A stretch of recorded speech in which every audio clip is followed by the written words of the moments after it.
Assalamualaikum warahmatullahi wabarakatuh. Alhamdulillahilladzi ja'ala syahra ramadhana sayyida syuhur wa dha'afa fihi al-hasanati wal ujur. Ashhadu an la ilaha illallah wahdahu la syarika lahu man yashrahus sudur. Wa ashhadu anna sayyidana wa nabiyyana Muhammadan abduhu wa rasuluhu dzul khuluqi wal mashhur. Allahumma salli wa sallim wa barik ala nabiyyina Muhammadin dzul khuluqil mashhur wa ala alihi wa sahbihi wa man iktafa atharahum ila yaumin nusyur. Amma ba'du. Para asatiz, para ulama, jamaah, hadirin hadirat jamaah Masjid As-Sakinah yang kami hormati, sekali-sekali perlu juga kita mempertanyakan, bukan cuma sekedar kita melaksanakan puasa adalah kewajiban, tetapi lebih jauh lagi kita mengerti sebenarnya esensi falsafah dari sebuah tasyri'us yang disyariatkannya berpuasa. Saya termasuk orang yang mencari tahu tentang hal itu, dan ternyata Imam Al-Ghazali memberikan rumusan yang memadai dalam pandangan saya.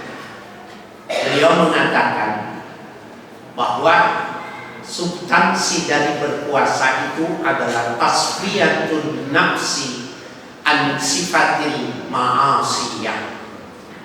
Orang yang berpuasa itu adalah membersihkan jiwanya dari segala sesuatu yang bersifat pengengkangan, pembangkangan, atau dalam bahasa disebut yang bersifat maksiat, kedurhakaan.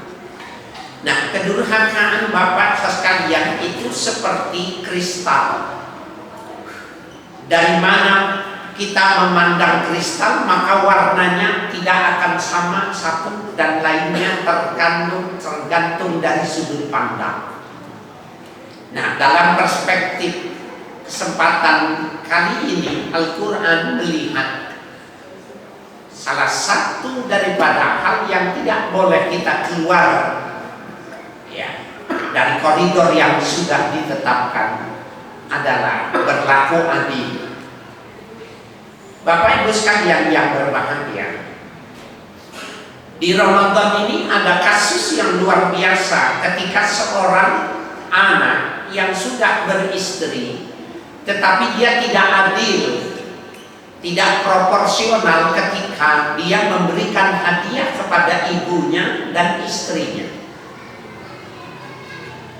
Kasusnya menarik karena pada saat itu sahabat Nabi ini tidak bisa mengucapkan la ilaha illallah ketika akan meninggal.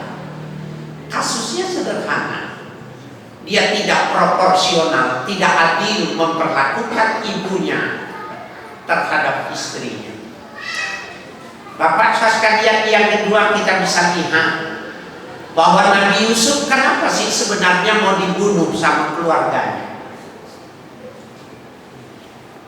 Dibawa Nabi Yakub seakan dikelabui oleh anak-anaknya, Yusuf yang masih kecil dibawa.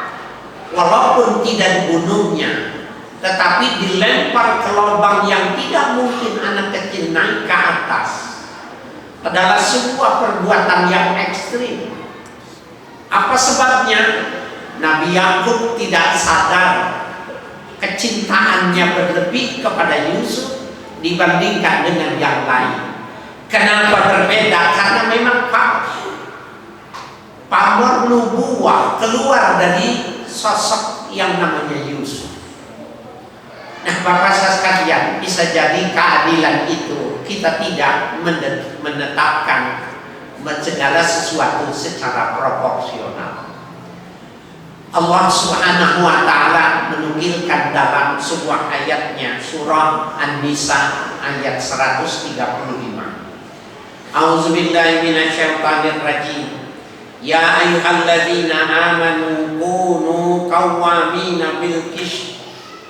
Hai orang-orang yang beriman, qawamin jama' dari qawwam. Jadilah kalian orang-orang yang menegakkan bil qisti, ay bil adli, menegakkan keadilan. Syuhada'a lillah, menjadi pemberi kesaksian atas nama Tuhan. Bapak, kita sebagai orang tua, ibu, sebagai kepala rumah tangga, ketika kita berlaku adil kepada keluarga kita, maka kita menjadi saksi di hadapan Allah.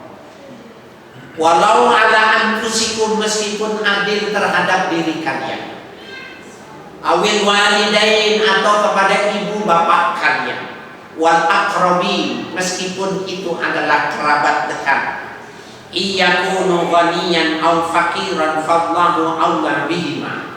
Meskipun orang yang bermasalah itu orang kaya atau orang miskin, maka keutamaannya fallahu aula bihima, mendahulukan sikap yang diajarkan Allah lebih unggul, lebih utama ketimbang memperhatikan ya antara orang yang kaya dan orang miskin itu. Fala tattabi'ul hawa an ta'dilu, maka jangan kalian mengikuti hawa nafsu ya, berpaling dari ketentuan yang ditentukan. Wa in talhu aw ta'ridu, bila kalian memutarbalikkan fakta, bila kalian tidak secara benar menetapkannya, au berpaling, atau dia berpaling dan sebenarnya tahu tapi sengaja tidak mau, fa innallaha kana bima ta'maluna khabir. Sesungguhnya Allah terhadap apa yang kalian ketahui, Allah Maha lebih tahu dari kalian. Bapak Ibu sekalian yang berbahagia, ayat ini secara jelas menegaskan bahwa setiap orang itu harus berlaku adil walaupun terhadap dirinya. Jadi kalau saja kita berperkara dan kita sebagai orang yang mesti menetapkan, maka kita harus menjadi orang yang berani menetapkan kebenaran ketentuan itu tadi. Wala ya'muru dzalika min birrihima.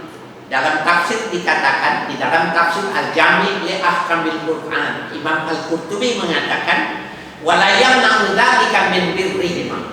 Tetapi kita tidak boleh mengesampingkan berbuat baik kepada ibu bapak kita walaupun dia berperkara. Bal min birrihima ayyashhada alaihima, bahkan berbuat baik kepada orang tua, meluruskan masalahnya, wa yukhlisuhuma minal batil, dan membersihkan ibu bapak kita dari yang sebenarnya salah demi kemuliaan dirinya. Kelihatannya menjadi anak yang salah menetapkan hukum karena berakibat resiko kepada ibu bapaknya. Tapi Allah mengatakan itulah proses pembersihan yang dilakukan anak terhadap orang tuanya. Bapak Ibu sekalian yang berbahagia, ada kisah yang menarik tentang keadilan ini. Sahabat yang paling masyhur adil itu adalah digembar-gemborkan dan diusul sehingga Nabi mengatakan lau kana nabiyyu ba'di fakana Umar.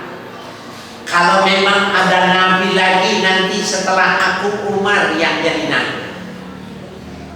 Apa sih hebatnya Umar dibandingkan dengan yang lain? Tegas. Apa sih hebatnya Umar dengan yang lain? Adil, walaupun menyangkut hak dirinya dan keluarganya. Subhanallah, para ulama ditulis tentang keadilannya Umar. Beliau punya anak laki-laki dua, Abdullah bin Umar ini masyhur sebagai seorang pentafsir ahli tafsir, ulama yang dibesarkan di kalangannya. Yang kedua, Ubaidullah. Ubaidullah ini tidak masyhur sebagai ahli agama, tetapi suaranya, vokalnya mirip dengan suara Rasulullah SAW. Kalau beliau berimam, Ubaidullah sedang jadi imam, orang tidak tahu siapa imamnya, pasti yang mendengar mengatakan Rasulullah sedang menjadi imam. Mirip vokalnya. Ubaidullah ini dalam kisah sakit, Bapak Ibu sekalian. Karena sakit lama, biasanya kalau sakitnya lama 18 hari, 20 hari, kalau ketika dia sembuh ada istilah kemaruk makan. Makannya itu lahap. Maka dia suatu saat ketika dia sedang berjalan, ada anak-anak muda yang sedang mabuk, dia dicekokin. Ini bahasa anak muda.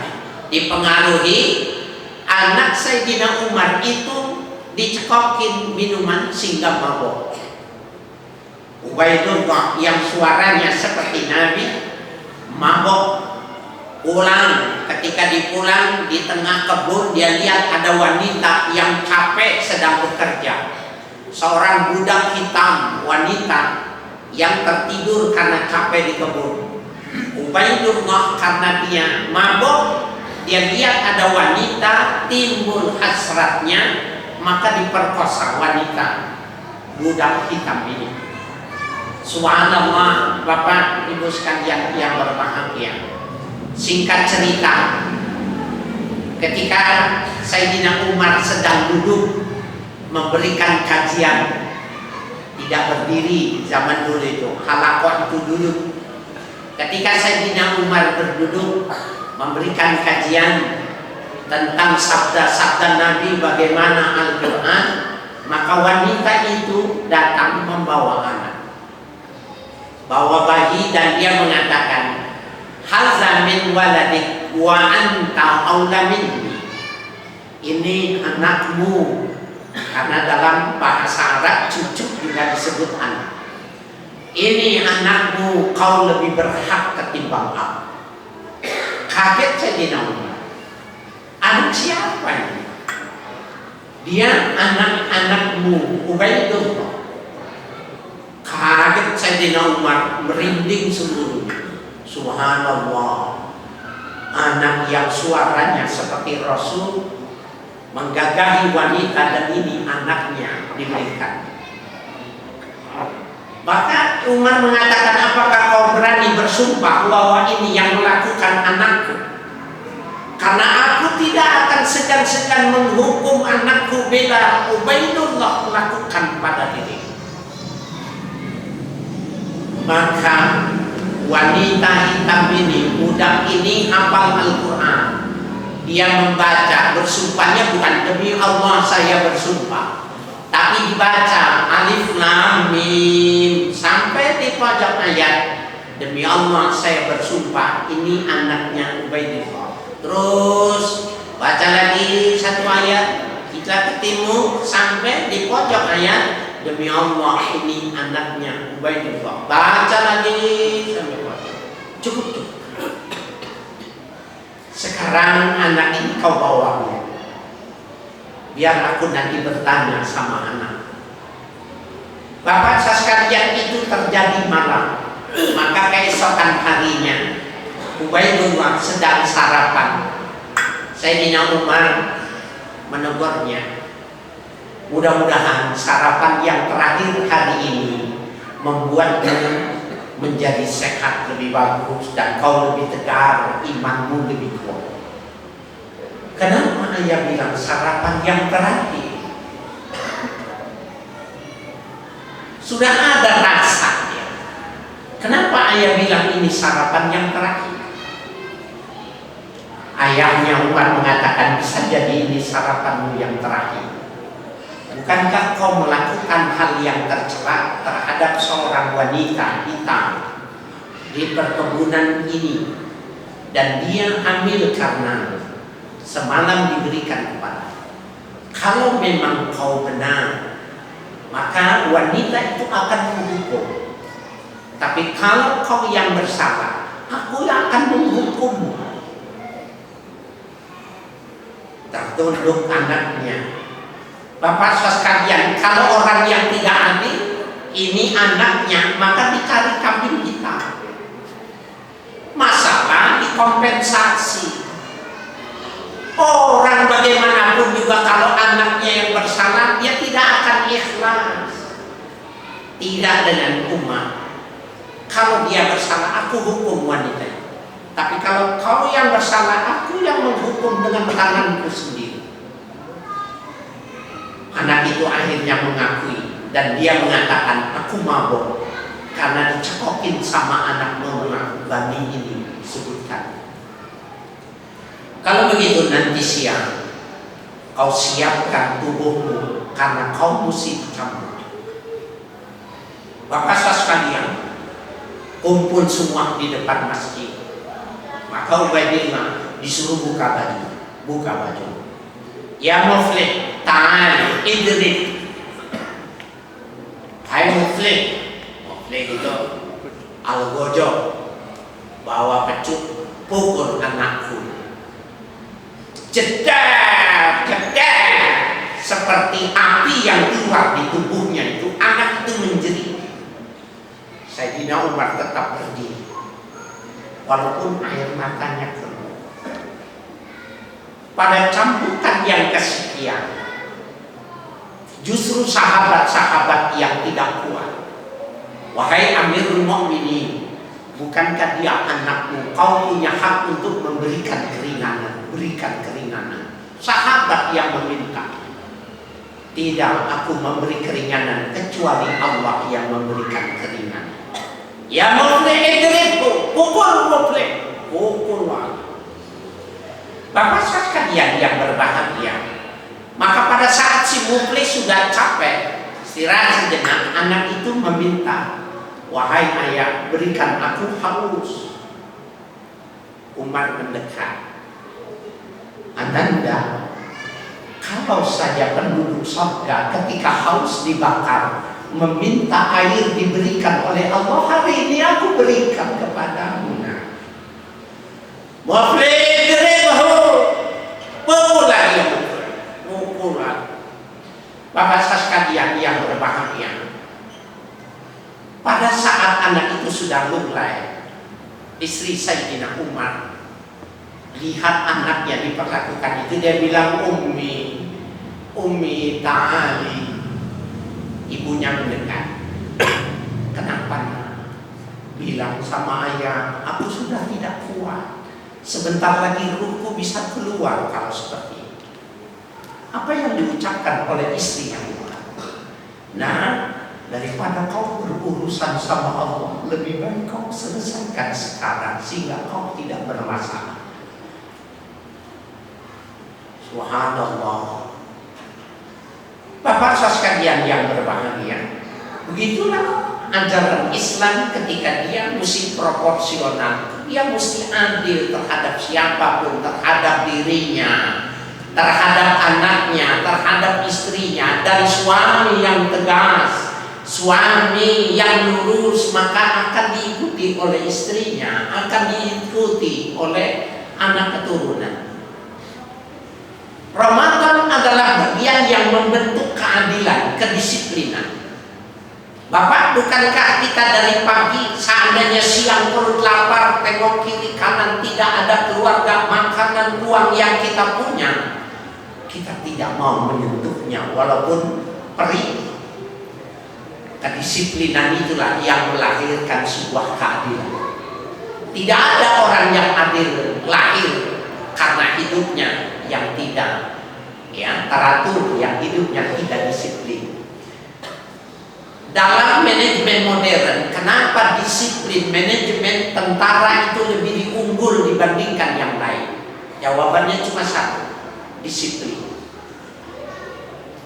Oleh karena itu, tentara melakukan kesalahan, maka 2 kali kesalahannya. Kesalahan karena dia melakukan kesalahan. Yang kedua, prinsip kedisiplinan yang dilanggar. Dan dalam kedudukan mereka itu, mereka dipecat. Bisa jadi dengan tidak hormat. Subhanallah walhamdulillah wa la ilaha illallah wallahu akbar. Ramadan membentuk kita menjadi orang yang disiplin, orang yang adil, termasuk di rumah tangga kita. Jangan kita mengatakan bahwa itu uang kita.